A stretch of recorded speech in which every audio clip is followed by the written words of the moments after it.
శ్రీమాత్రే నమః.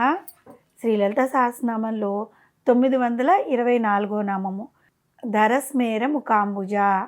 ఈ నామానికి అర్థం ఏంటి అంటే, ధరస్మేర అంటే చిరునవ్వుతో, ముఖాంబుజ అంటే పద్మము వంటి ముఖము కలిగినది అని అర్థం అనమాట. అమ్మవారు తన ముఖంపై ఎప్పటికీ చెరగని చిరునవ్వు కలిగి ఉంటుంది. ఆ తల్లి యొక్క చిరునవ్వుతో కూడిన ముఖాన్ని అలా మనం గనుక తదేకంగా చూస్తూ ఉంటే మనసులో మనకున్న బాధలన్నీ తొలగిపోయి అపరిమితమైన మానసిక శాంతి మనకి లభిస్తుంది. ఇంకా ధరము అంటే శంఖము అనే అర్థం కూడా ఉంది. స్మేర అంటే ప్రకాశము. ఆమె యొక్క కంఠము శంఖంలాగా ఉండి తెల్లగా ప్రకాశిస్తూ ఉంటుంది అని ఇక్కడ అర్థం తీసుకోవచ్చు. ఎందుకంటే ఆ తల్లి కంబు కంటి కదా. జీవులకు భయం కలిగినప్పుడు వారి ముఖంలో కనిపించే భయాన్ని ఆమె కంఠము ఒక శంఖంలాగా తెల్లగా ప్రకాశిస్తూ ఉంటుందని దీనికి ఇక్కడ అర్థం తీసుకోవచ్చు అన్నమాట. ఎందుకంటే ఆ తల్లి కంబు కంటి కదా.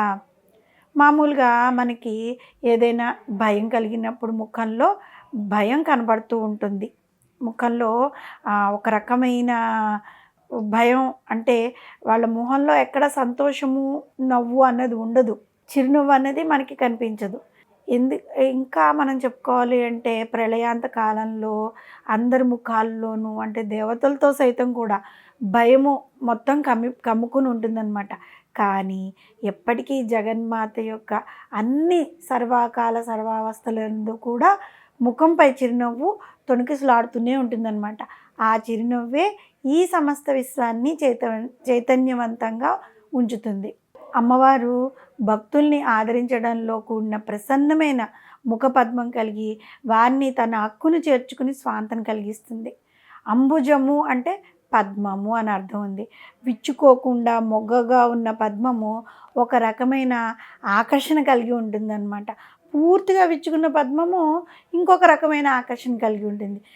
ఇక్కడ విరిసి విరేయకుండా ఉన్న పద్మము అత్యంత ఆకర్షణీయంగా ఉంటుంది. అటువంటిదే ధరస్మేర ముకాంబుజ అని ఇక్కడ వసన్యాది వాగ్దేవతలు అమ్మవారిని కీర్తించారు.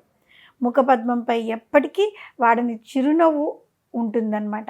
కొంతమంది ముఖాన్ని మనం చూస్తూ ఉన్నామనుకోండి, వారి ముఖంపై ఎప్పుడు నవ్వు అనేది కనిపించక ముఖం ఎప్పుడు ఎటువంటి బాధతోనో ఏదో ఆలోచిస్తున్నట్లు ఒక రకంగా ఉంటుందన్నమాట. అది వారిలోని వాళ్ళందరితో కలివిడితనం అనేది వాళ్ళకు ఉండదు. ఆ విషయాన్ని మనకి తెలుస్తూ ఉంటుంది. వాళ్ళతో మనం గబాలను వెళ్ళి మాట్లాడలేమన్నమాట. అటువంటి వారి దగ్గరికి వెళ్ళడానికే మనం అంతగా ఇష్టపడము. కొంతమంది ఉంటారు, వాళ్ళు ఎప్పుడూ నవ్వుతూనే ఉంటారు. వాళ్ళు పళ్ళు కనిపించేలా చక్కగా నవ్వుతూ ఉంటారు. వాళ్ళని చూడగానే ఏమనిపిస్తుంది, వాళ్ళతో వెళ్ళి మాట్లాడాలి అనిపిస్తుంది. ఇంకొంతమంది ఉంటారు, కావాలని తెచ్చిపెట్టుకునే నవ్వు ఉంటుంది వాళ్ళకి. వాళ్ళని చూడగానే మనకు అనిపిస్తుంది వీళ్ళు తెచ్చిపెట్టుకుని నవ్వుతున్నారు అని. వాళ్ళ దగ్గరికి వెళ్ళి కూడా మాట్లాడాలని అనిపించదన్నమాట. ఎప్పుడూ చిరునవ్వు నవ్వుతూ వాళ్ళని చూడగానే వెళ్ళి వాళ్ళతో పలకరించాలి, మాట్లాడాలి అని ఉంటుంది కదా. వాళ్ళని చూడగానే అమ్మవారి ముఖ కవళికలు ఏ విధంగా, అమ్మవారి యొక్క చిరునవ్వు ఏ విధంగా ఉంటుందో ఆ విధంగా ఉంటుందన్నమాట. ఎప్పుడైతే మనము మనసు శాంతంగా సంతోషంగా ఉన్నప్పుడు మన ముఖంలో తొణకిసలాడే నవ్వు ఉంటుంది కదా, అది చాలా ప్రశాంతంగా ఉంటుంది. అలాంటి వాళ్ళని చూడగానే మనకి మాట్లాడాలి అనిపిస్తుంది. ఆ ముఖ కవళికలు ఎలా ఉంటాయి, సభ్యత సంస్కారాలకు నిదర్శనములుగా ఉంటాయి. అటువంటి వారి ముఖంలో కొలువై ఉంటుంది అమ్మవారు. జీవితంలో అన్ని కష్టాలు, కలతలు, బాధలతో సతమవుతున్న వారు ప్రతిరోజు కాసేపు కనుక తదేకంగా చిరునవ్వుతో కూడిన అమ్మవారి ముఖాన్ని చూస్తూ ఉంటే తప్పక వారి బాధలన్నీ తగ్గిపోయి ఉపశమనం కలుగుతుంది. అమ్మవారు సత్ చిత్ ఆనంద రూపిణి. ఆ ఆనందము ఆ తల్లి యొక్క ముఖ పద్మంలో మనకి కనిపిస్తూ ఉంటుంది. అది భక్తులకి ఆదర భావాన్ని, రక్షణ భావాన్ని కలిగిస్తుంది. అసలు నవ్వలేకపోవటం ఒక రోగం అన్నమాట. ఆ రోగాన్ని తొలగించి మానవుల జీవితాలని మందహాసంతో నింపే చల్లని తల్లి ఆ జగన్మాత.